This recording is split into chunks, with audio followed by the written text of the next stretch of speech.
मेरी बीवी ने छत पर बने कमरे को क्लिनिक बना लिया, जहां वह बांझ औरतों का इलाज करती वह प्रेग्नेंट हो जाती है, और मेरी ड्यूटी सीढ़ियों के पास बने काउंटर पर लगा दी और सख्ती से मना कर दिया कि आपको अंदर नहीं आना, क्योंकि अंदर बांझ औरतों का इलाज होता है।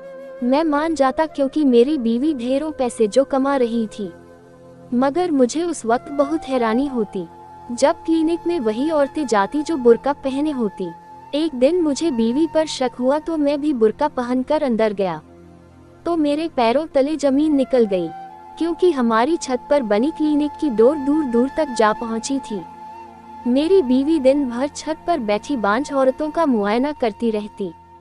मैं काउंटर पर खड़ा अपनी ड्यूटी को अंजाम देता था। मेरी बीवी शबनम मुझे भी अच्छी खासी तनख्वाह देती थी।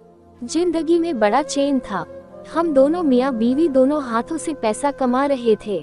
मैं आज फिर काउंटर पर खड़ा अपनी ड्यूटी सरे अंजाम दे रहा था, जब एक मर्द और औरत मेरे पास आए और शबनम से मिलने की इजाजत मांगने लगे। मैंने उस औरत को क्लिनिक में जाने दिया था, जबकि उसके पति को सीढ़ियों के पास पड़े सोफे पर बैठने को कहा, लेकिन वह क्लिनिक में जाने की जिद करने लगा। मैंने उससे कहा कि भाई साहब, ऊपर क्लिनिक में सिर्फ आपकी बीवी ही नहीं गई बल्कि और भी औरतें मौजूद हैं। हमारे यहाँ इलाज राजदारी से होता है, इसलिए मैं आपको अंदर जाने की इजाजत नहीं दे सकता। फिर मुझे इलाज के लिए आपका ब्लड ग्रुप भी चाहिए, इसलिए आप इधर ही रुके। वह आदमी मेरी बात सुनकर मुतमईन हो गया। उसकी बीवी क्लिनिक के अंदर दाखिल हो चुकी थी। उसे क्लिनिक में दाखिल हुए आधा चंदा ही हुआ होगा कि दो बुर्का पहने औरतें अंदर जाने के लिए मुझसे इजाजत मांगने लगी। यूं 2 घंटे के बाद उस औरत का पति गुस्सा हो गया। वह बोला, और कितनी देर लगेगी? मैंने कंधे उचका के बोला, कुछ नहीं कह सकता, मुझे भी क्लिनिक के अंदर जाने की इजाजत नहीं है। वह मर्द बस सब्र करके बैठ गया। कुछ ही देर के बाद उसकी बीवी बाहर आ गई। मैंने घूरती निगाहों से उस औरत को देखा। वहां उम्मीद के दीपक रोशन हो चुके थे। मैंने जल्दी से उस औरत के हाथ की ओर देखा। उसने कोई दवा वगैरह नहीं पकड़ी हुई थी। वह दोनों मियाँ बीवी जब हमारे क्लिनिक से चले गए तो वहां 2 नकाबपोश औरतें भी हमारे क्लिनिक से निकलकर चली गई।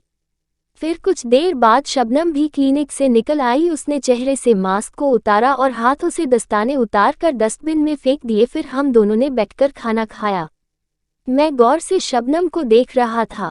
वह काफी अच्छे मूड में लग रही थी। आखिरकार मैंने सवाल करने की ठानी, जो मुझे अक्सर परेशान किए रहता था। मैं बोला, शबनम, तुम औरतों का इलाज कैसे करती हो?